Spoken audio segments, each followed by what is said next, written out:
Bueno, gente, buenas noches. ¿Cómo están? Como les decía, me gustaría ver algunas preguntas. Vi que Carolina posteó una. La voy a responder, pero me gustaría que mientras tanto vean si pueden postear más preguntas. ¿Está bien? Carolina pregunta sobre el tema de las referencias en la búsqueda laboral, ¿no? Referencias sobre experiencias laborales anteriores. Pregunta si los selectores tienen que avisar al candidato de que van a consultar. Bueno, a ver, formalmente lo que suele suceder es que en el proceso de selección se le piden referencias al candidato. O sea, el mismo candidato brinda las referencias. Entonces, obviamente al brindar las referencias está dando la autorización de que los contacten. Igualmente no hace falta dar una autorización, no hay nada legal que lo impida, o sea, que impida a una persona llamar a alguien y hacer una pregunta, eso no se puede prohibir, pero normalmente el proceso es que las referencias las entrega el mismo candidato. Y por supuesto que la recomendación es entregar referencias positivas, ¿no? O sea, de mis últimos trabajos, mis mejores compañeros, o el jefe con el que me llevaba bien, o el jefe con el que hice un buen trabajo, con el que quedé en buenas relaciones. Y normalmente lo inteligente es llamar a las referencias, que el candidato llame a las referencias antes de brindar la referencia al selector. Entonces llamo a la referencia y le digo, mirá, te van a llamar, acordate, soy yo, pensá algo para decir, no te quedes, sí, no me acuerdo quién era. No, acordate, soy yo, acordate que hicimos tal proyecto, no te olvides de mencionar que yo fui el que tuvo a cargo, no sé, la transformación de no sé qué. O sea, hay que ayudar a las referencias a que den una buena referencia. ¿Está bien? Y avisarles para que estén preparados, porque reciben de repente un llamado de una consultora a un desconocido y le preguntan, te preguntamos por tal persona, y si ustedes no hacen una preparación, puede pasar que ni se acuerde, que no, ¿quién era? Sí, y eso ya obviamente queda horrible. No es una buena, no es algo positivo para el candidato. Eso es lo normal y lo formal, pero la verdad es que las consultoras y digamos los profesionales que hacen selección llaman a cualquiera. No necesitan pedir referencias, hacen investigaciones. Dentro de las consultoras de las consultoras de recursos humanos hay un tipo específico de consultoras que se llaman headhunters, que justamente se dedican a eso, a hacer investigaciones. No van a pedir permiso a nadie. Llaman a quien quieran y averiguan los antecedentes de las personas, y a través de esas averiguaciones identifican buenos candidatos. O sea, lo que tratan de hacer es identificar buenos candidatos para ubicar en otros puestos. O sea, roban. Headhunter significa cazador de cabeza. Bien traducido, o traducido con el sentido que debería tener, sería cazadores de talentos, ¿no? Cazador de talentos, pero literalmente significa cazador de cabeza.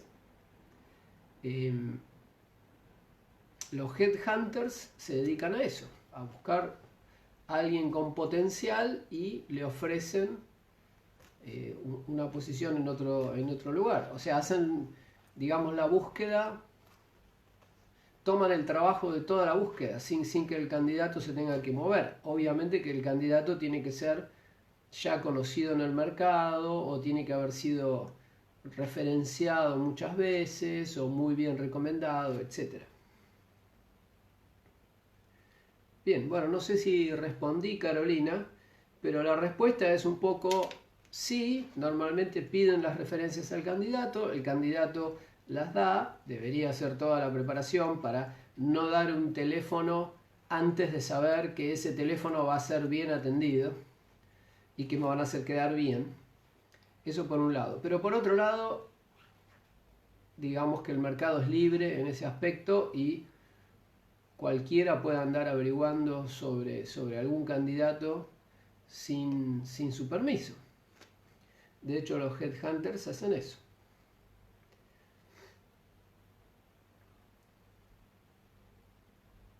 Agustín Sápida dice que le quedó inconcluso el tema del optimismo premeditado. Eso con respecto a alguno de los videos grabados. Ahora lo aclaramos, si te parece, qué significa, pero me parece que en la clase grabada quedaba más o menos claro a qué se refiere, ¿no? ¿Qué significa? Si querés, fíjate si podés hacerme la pregunta más específica. Pero de todos modos es una idea muy sencilla. El optimismo premeditado es el optimismo consciente. O sea, suponga, yo soy una persona, que me levanto de mal humor, negativo, pesimista. Miro por la ventana y pienso que todo va a ir mal. Siento eso. Pero si soy inteligente y soy consciente, o sea, tengo control sobre mi mente, y salgo a la calle, o voy a la oficina, o voy a donde sea, a una reunión, realmente me convendría mostrarme optimista, aunque internamente no lo esté. Ese es el optimismo premeditado, es un optimismo que no es real. O sea, no es emocional, no significa que no sea real. Es consciente, no es emocional. Mis emociones no son optimistas, pero yo expreso palabras optimistas, expresiones optimistas, y eso lo que normalmente suele hacer es levantar el ánimo y mejorar la energía en las reuniones y en el entorno. Entonces luego el entorno, al volverse más positivo, vuelve sobre mí y me ayuda a levantar también mi optimismo emocional. O sea, el optimismo premeditado es optimismo consciente, optimismo que yo fijo. El optimismo emocional es un optimismo inconsciente, es un optimismo automático, que tiene que ver con el estado de ánimo. La persona no muy consciente, no muy inteligente, que no tiene inteligencia emocional, si se siente pesimista, lo expresa. Dice, no, esto no sirve, esto no va a andar, esto no se puede, nada sirve, el mundo se va a la banquina, no vamos a salir nunca de esto. Bueno, la persona que no tiene dominio sobre su mente, o sea, tiene un bajo nivel de conciencia, no puede controlar su sentimiento pesimista, entonces expresa el pesimismo. Al expresar el pesimismo genera más pesimismo en su entorno y ese pesimismo vuelve. Entonces entra en un círculo vicioso. En cambio, la persona consciente, aunque sienta pesimismo, expresa optimismo y genera un círculo virtuoso. Mejora el ambiente vuelve sobre él como una influencia externa y lo ayuda a salir de su pesimismo emocional. O sea, concretamente la persona inteligente, consciente, no se guía por sus emociones, se guía por su conciencia. ¿Está bien? Y trata de controlar las emociones porque en general las emociones le juegan en contra. Por supuesto, el pesimismo es una emoción que si es expresada te va a jugar muy en contra. Si no es expresada también, porque te saca energía. Por eso hay que sobreponerse y sacar energía de la conciencia, o sea, de la voluntad, de la motivación superior. Necesitamos sacar energía de ahí para poder superar la desmotivación que viene del lado emocional. Es algo que un líder tiene que aprender a hacer, si no, no puede ser líder. Bien, bueno, eso era con respecto al comentario de Agustín. Sin dice, en el libro menciona que se suelen copiar las conductas que generan éxito. ¿Te referís a conductas menores, formas de vestirse o hablar, o conductas más relacionadas al trabajo en sí? Se refiere a todas las conductas. O sea, cuando una persona ingresa a una organización, hace un cálculo muy simple. Dice, esas personas llegaron a los cargos gerenciales y a los cargos directivos. ¿Cómo son? Y hacen esto y aquello. Bueno, eso es lo que hay que hacer. La conclusión la saca su mente inconsciente, prácticamente sin un razonamiento. Automáticamente su mente procesa y dice, si esa persona está en un cargo gerencial y hace todo esto, sus conductas son todas estas, eso significa que esas conductas te llevan a ese cargo gerencial, lo cual no siempre es cierto, pero es un cálculo muy rápido que hace la mente inconsciente. Y eso lleva a la persona a copiar conductas de los superiores en todo sentido. Conductas, por ejemplo, a dónde van a comer, qué comen, de qué hablan, qué dicen, cómo visten, qué deporte juegan, cuáles son sus temas de charla, cuáles son sus temas de interés, cómo son hasta sus gestos puede llegar a copiar, vocabulario que utilizan, jerga que utilizan, palabras específicas. Por ejemplo, es muy típico que un empleado nuevo entre a una organización y vea si todos los gerentes utilizan la palabra, no sé, estoy pensando alguna palabra que no sea obligatoria, porque, no sé, transformación digital se usa en todos lados, pero es porque hay que usarla, porque se está haciendo. Pero no estoy pensando en alguna otra palabra, como por ejemplo doble clic. No sé si conocen la expresión doble clic. La expresión doble clic se refiere a cuando uno está tratando un tema y quiere profundizar en un punto, haciendo como una metáfora con la computadora, es como que hay que hacer doble clic en este tema o en este punto. Doble clic significa zoom in también, ¿no? También se utiliza la palabra zoom in o se utiliza la frase deep dive. Deep dive significa como zambullirse profundamente. Hay que hacer un deep dive sobre tal tema, significa que hay que hacer una profundización. Bueno, pero si los gerentes utilizan esas palabras, no les extrañe que todos los empleados las empiecen a utilizar. Así se genera la cultura en las organizaciones, a partir del ejemplo de los superiores hasta de los ejemplos más pequeños. Por ejemplo, si los superiores dicen malas palabras, es muy probable que en esa organización empiecen a surgir, todo el mundo empieza a acostumbrarse a usar malas palabras porque no está mal visto. O sea, los superiores ponen las reglas de juego, ¿entiende? Si en esa empresa los superiores tienen malas conductas, o son groseros, o son agresivos, eso se va a desplegar, digamos que se va a difundir a toda la organización y contribuye a la formación de la cultura, o sea, a los hábitos de todos los empleados. Podríamos decir que es el mecanismo más poderoso de generación de cultura, es el ejemplo de los superiores. Hay muchas empresas que intentan mejorar la cultura a través de mensajes, carteles, capacitaciones o discursos, videos, comunicación interna, etc. Pero la verdad es que la fuerza más poderosa que genera cultura y cambia actitudes y cambia hábitos es el ejemplo de los líderes. Por eso, si el ejemplo de los líderes va para un lado y toda la comunicación de la nueva cultura va para otro lado, bueno, lo que va a ganar es el ejemplo de los líderes. La gente va a terminar siguiendo ese ejemplo por el simple hecho de que cree que si esa gente está arriba y tiene esas conductas, esas son las conductas que te llevan arriba, lo cual no es cierto, ¿está bien? O no siempre es cierto. Pero la mente inconsciente es un poco básica y saca esa conclusión.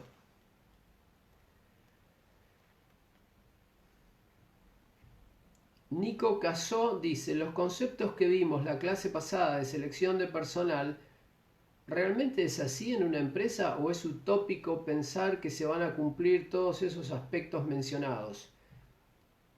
Decime a qué aspectos te referís, ¿a todo el proceso de selección? Las buenas empresas siguen todo el proceso de selección de manera muy estricta, porque la selección es casi lo más crítico, el proceso más crítico de recursos humanos, de gestión de recursos humanos. ¿Por qué? Porque si yo contrato a una persona y me equivoco, ahí tengo un problema que después puede durar años y que tal vez no lo pueda resolver nunca. El proceso de selección es hipercrítico. Es más o menos como el casamiento de una persona, de con quién me caso. Es hipercrítico. Te va a marcar toda tu vida. En las empresas es parecido. Contratar a una persona me va a marcar toda la vida, porque está bien, hay un periodo de prueba, pero si la contrato, pasa el periodo de prueba, se queda y después resulta ser una persona que no fue bien elegida, una persona negativa, conflictiva, difícil, una persona de esas que arruinan el trabajo en equipo, eso significa que me gané un problema por años, tal vez.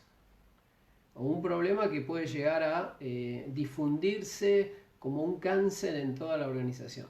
O sea, es un proceso muy crítico. Por eso las buenas empresas realizan un proceso de selección de personal siguiendo todos los controles posibles. Examen psicológico, examen psicotécnico, examen médico, múltiples entrevistas, entrevistas de recursos humanos, de un experto técnico, del futuro jefe, múltiples pasos, incluso exámenes, evaluaciones técnicas también, o sea, evaluaciones relativas al puesto que voy a ocupar. Las buenas empresas saben lo riesgoso que es seleccionar un empleado equivocado. No riesgoso, lo negativo, que ya no es riesgoso, es negativo directamente. Entonces tienen mucho cuidado. No sé si con eso te respondo, Nico, pero mencioname específicamente si te referís a algún paso en particular. Lo que te puedo decir de manera general, con respecto a tu pregunta, que es general también, es que las buenas empresas tienen procesos de selección elaborados, siguiendo todos los pasos necesarios. Juan Martín pregunta, ¿las empresas que no cuentan con un área específica de recursos humanos están destinadas a fracasar o pueden alcanzar el éxito sin contar con dicho sector? No, nadie está destinado a fracasar. O sea, una empresa puede funcionar muy bien sin un departamento de recursos humanos, siempre y cuando tenga muy buenos líderes. Si tiene muy buenos líderes, obviamente que sería mejor que tenga un departamento de recursos humanos que los ayude, que los iguale, que genere políticas, que haga todo lo que tiene que hacer recursos humanos, que les dé servicio, que los apoye, que genere metodologías homogéneas en la organización. Pero si la empresa no es muy grande, si la empresa es muy grande y no tiene un área de recursos humanos, es muy difícil que pueda funcionar, porque no va a cumplir los temas legales directamente. Van a caer en problemas de ilegalidad, problemas de fallas de todo tipo, ya directamente destructivas. Ahora, si la empresa es pequeña, o digamos no supera cierto tamaño, puede llegar a funcionar, y de hecho hay muchas pymes y microempresas que no tienen un departamento de recursos humanos, y todos los temas de recursos humanos se remiten a lo administrativo, que lo maneja tal vez una persona que hasta puede ser externa, y el tema de los pagos de salarios, o sea, el payroll, lo que se llama payroll, eso está tercerizado, y igualmente la empresa puede funcionar muy bien siempre y cuando tenga excelentes líderes. Ahora, si el área de recursos humanos no está, entonces vieron que hay un sistema de cogestión, que ya vimos, o coadministración, los líderes con el apoyo del área de recursos humanos. Pero si el área de recursos humanos no está, entonces todo queda en manos de los líderes. Si los líderes son medio desastre, bueno, esa empresa va en picada o se transforma en lo que se suele llamar una picadora de carne. ¿Qué es una picadora de carne? Es una empresa que funciona en base a la explotación de la gente, básicamente. O sea, al esfuerzo de todo el mundo trabaja el triple de lo que hace falta porque no están manejando bien las cosas. O sea, son muy ineficientes, muy burocráticas, muy conflictivas, entonces todo hay que hacerlo 80 veces, en vez de hacerlo bien de primera vez. Bueno, si el área de recursos humanos no está y la empresa es pequeña, todo queda en manos de los líderes. Si los líderes son muy competentes, pueden salir adelante. Pero si salen adelante, la empresa va a crecer y en algún momento ya se hace insostenible. O sea, en algún momento tiene que empezar a aparecer la estructura. Tiene que empezar a aparecer el área de recursos humanos, las políticas de recursos humanos, los procedimientos de selección, de evaluación, de compensación. Todo tiene que empezar a ser formalizado. Eso es una regla general para las empresas. Las empresas nacen muy chicas de manera informal en general, pero si crecen, en algún momento se tienen que formalizar, porque si no se formalizan no pueden seguir creciendo. Es como un edificio, ¿no? Uno puede hacer, por ejemplo, una casita, un rancho, me lo puedo hacer yo. Pongo unas chapas, un techo, sí, buenísimo, me lo hago. Ahora, si le quiero hacer 5 pisos arriba, y no, ya no puedo, tengo que llamar a alguien que entienda, que sepa armar una estructura, columnas, dónde van. Y si quiero hacer 20 pisos, mucho más. Y si quiero hacer 100 pisos, ni hablar.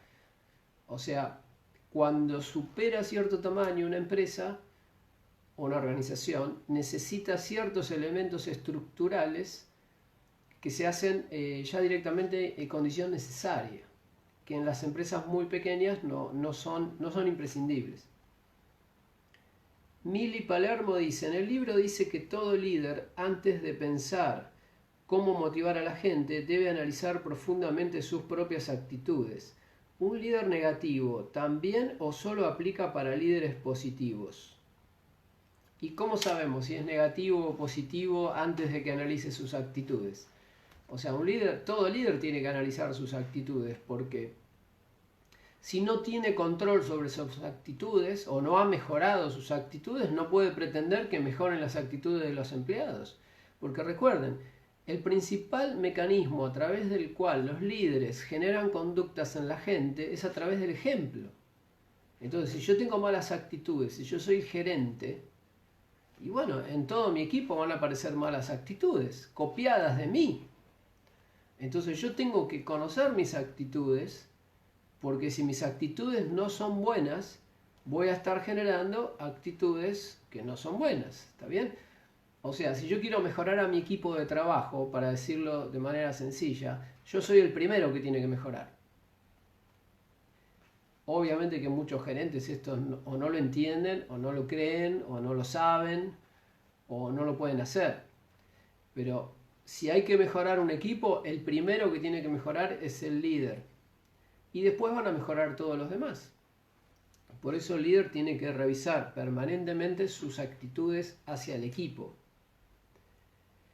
Facu dice, si alguien aplica a una empresa en el exterior, ¿pedirán referencias de experiencias en Argentina? Teniendo en cuenta que se habla mucho sobre emigrar últimamente, o depende siempre de la empresa. Las buenas empresas siempre piden referencias, casi siempre, porque la verdad es que las referencias son uno de los mejores mecanismos para saber algo real de la persona. No te puedo dar una respuesta. Una empresa puede que sí, otra que no, pero la mayoría de las buenas empresas piden referencias. Y si no te piden referencias, es porque ya te investigaron por algún lado, lo más probable. Está bien, no te piden referencias, pero en realidad están buscando referencias. Las van a buscar de otra forma. Porque obviamente las empresas saben que si te piden la referencia a vos, le vas a dar las mejores referencias. No le vas a hablar de los problemas que tuviste en tus trabajos anteriores. Pero las buenas selectoras, las buenas consultoras lo pueden investigar. Pueden averiguar. De hecho, tienen sus contactos, sus redes y pueden investigar cómo fue tu carrera. Y no realmente alguna consultora muy sofisticada con los recursos necesarios no necesita preguntarte nada. A lo mejor te pide referencias igual, a ver qué referencia le das, pero en realidad ya lo averiguó todo. Lisandro dice, me gustaría hacer una consulta sobre un tema que toqué en la charla que di para SAP, porque entiendo que está muy ligado con lo que venimos viendo en la materia. ¿Cómo se está haciendo efectiva la integración del sector de TI con las decisiones que atañen al negocio? ¿Se está impulsando la creación de puestos que nucleen las habilidades necesarias o se apunta a la capacitación de los perfiles técnicos para que puedan abordar las problemáticas estratégicas? Bueno, Lisandro, acá discúlpame, pero no es tema de la materia es tema de tecnología. Igual no sé si entiendo bien tu pregunta. ¿Cómo se está haciendo efectiva la integración del sector de TI con las decisiones del negocio? De todos modos te lo puedo responder. Lo que se está haciendo es que se le está exigiendo más conocimiento del negocio a la gente de tecnología. Así de simple. En algunas empresas se están transfiriendo gente del negocio a tecnología y de tecnología al negocio. Y en otras empresas, bueno, igual todas las medidas son válidas, otras empresas están contratando gente con expertise de negocio y enseñándole tecnología. Y en otras empresas lo que están haciendo es un proceso de capacitación muy fuerte para que las personas de tecnología conozcan más el negocio. Eso está pasando en todas las áreas de apoyo. ¿Está bien? En tecnología, en recursos humanos, en finanzas, en administración. Hay una gran tradición de años o décadas de que las áreas de apoyo, que son las áreas que no son el negocio específico, por ejemplo, en una empresa que, no sé, de retail, las áreas de administración, de finanzas, de tecnología, de compras, de recursos humanos, son áreas que no son del negocio directamente relacionadas al negocio, son de apoyo al negocio. Y lo que tradicionalmente ha sucedido es que las áreas de apoyo al negocio no tienen mucho conocimiento del negocio. Entonces, la gente de recursos humanos no puede ayudar tanto, no puede hacer un plan de capacitación de un vendedor, por ejemplo, porque no saben qué se vende, qué productos, cómo son los productos, cómo funcionan, cuáles son los clientes. Bueno, ahora se está exigiendo que toda la empresa, que toda la organización tenga mucho más conocimiento del negocio, no solamente la gente de tecnología, sino todos. Y eso es lo lógico. Yo trabajo en una empresa, no puedo conocer mi tarea, tengo que conocer todo el negocio. Y eso lo vamos a ver después, hoy, en el tema de hoy justamente. Que bueno, primero voy a terminar las preguntas, espero que no sean tantas como para que se nos vaya toda la clase en preguntas. Yo diría que ya dejen de preguntar, está muy bien, me encantan las preguntas, pero así podemos desarrollar un poco el tema de hoy.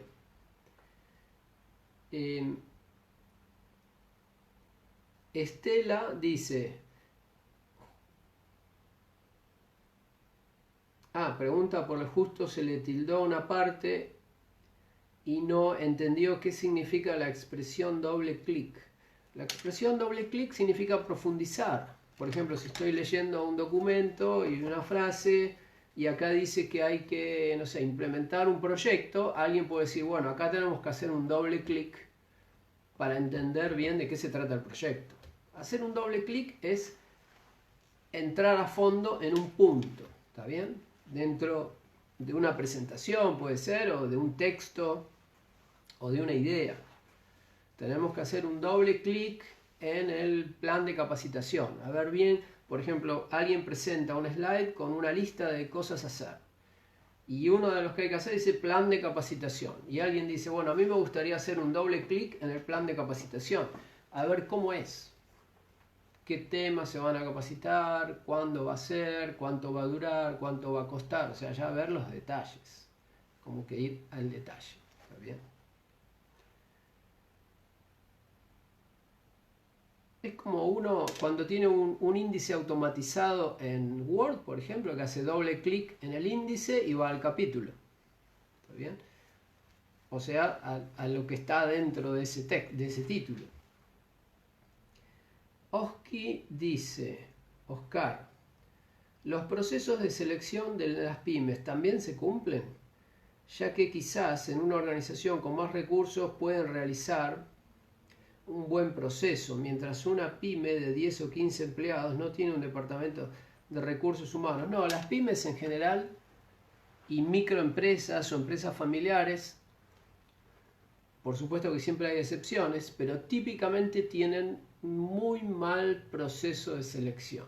O sea, eligen muy mal a la gente. Es así.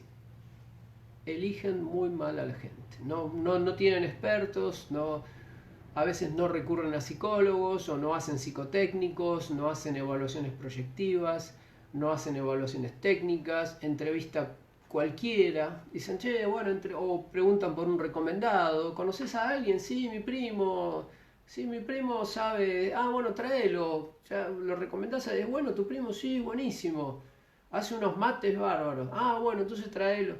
O sea, las empresas pequeñas normalmente en todo sentido no están profesionalizadas. La verdad es esa.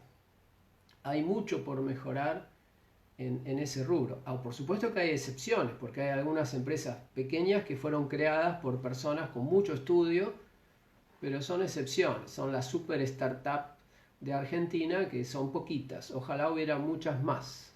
¿Está bien?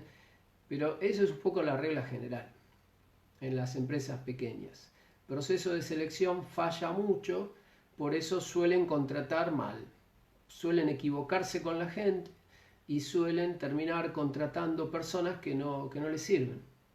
O se equivocan de perfil, se equivocan de función, contratan gente que no está motivada o contratan gente contándole una historia de la empresa que después no es verdad, entonces la persona se desmotiva porque le cuentan, no, esta empresa hacemos esto, tenemos planes de esto, crecimiento, que después no hay nada. Bueno, muchas fallas, muchísimas fallas.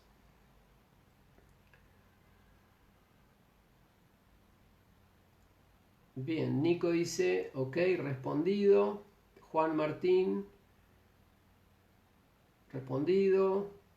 Rocío dice, yo trabajo en una pyme la cual, entrevista laboral en su momento, me la realizó mi supervisora y claramente no tiene un área de recursos humanos como entendí que toda empresa debe tener.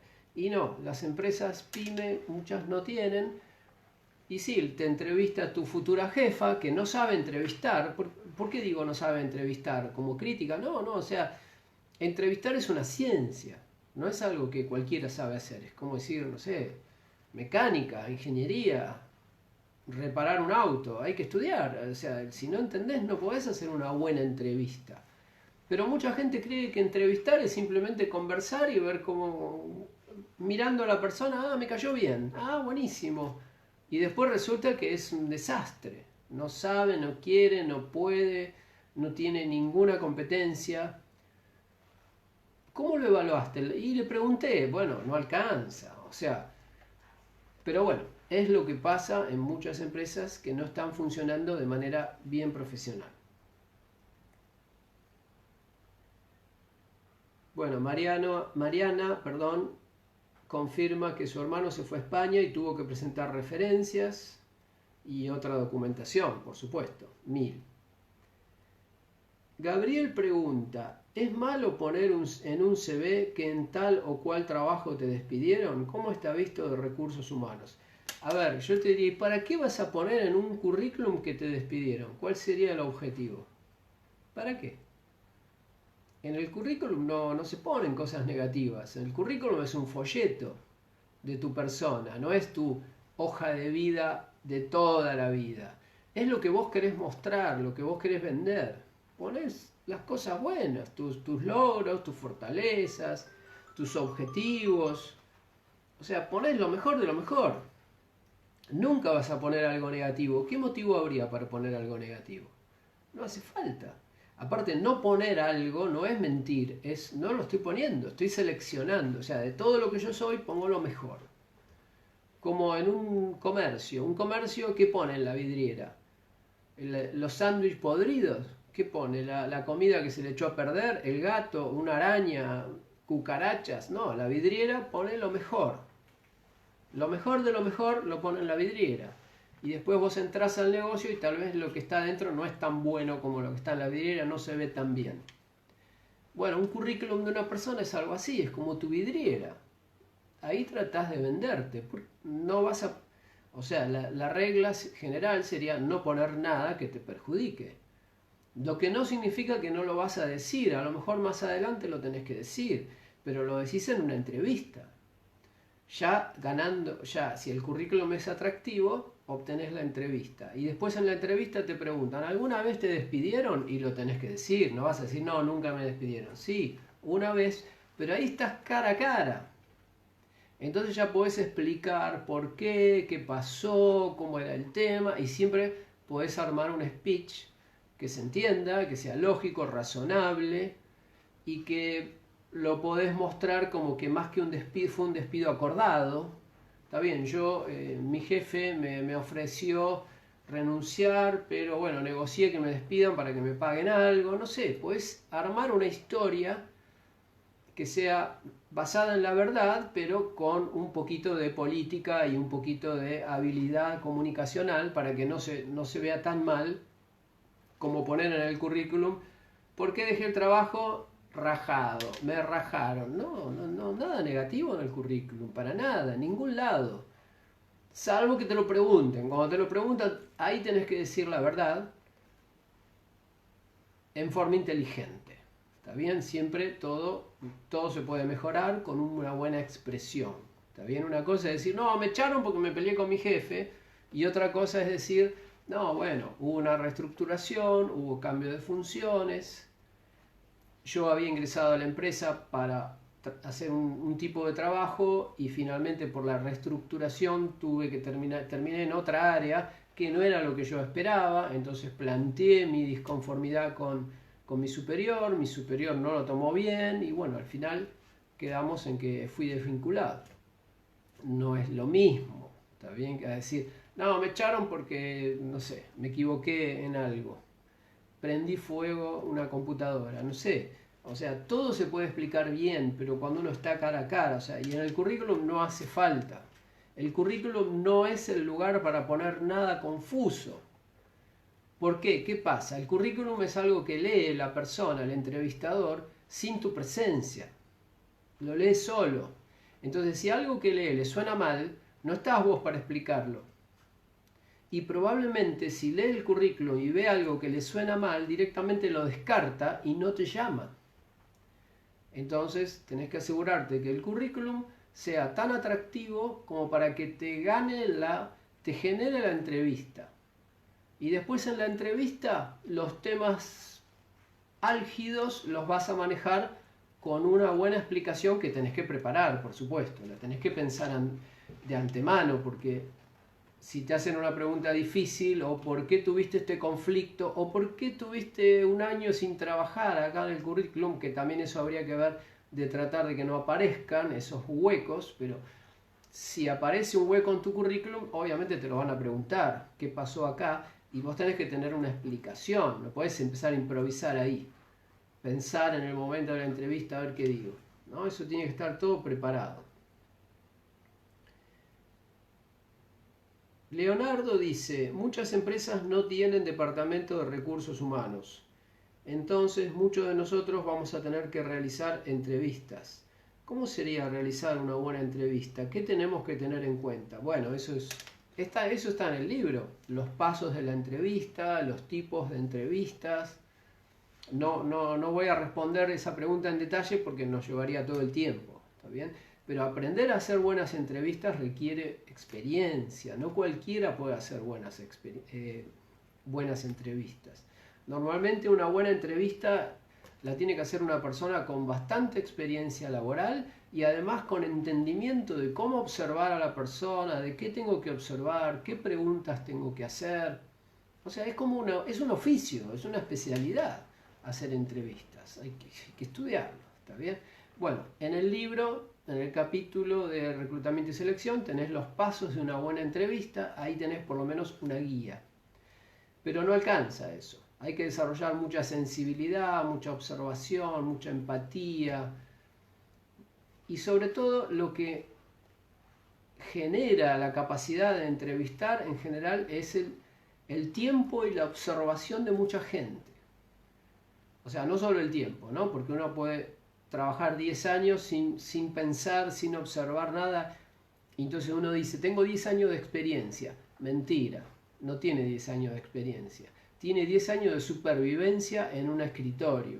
Eso no es experiencia. Experiencia son 10 años analizando las cosas y tratando de entenderlas. Ahí sí, procesándolas. La experiencia no se genera solo por el paso del tiempo.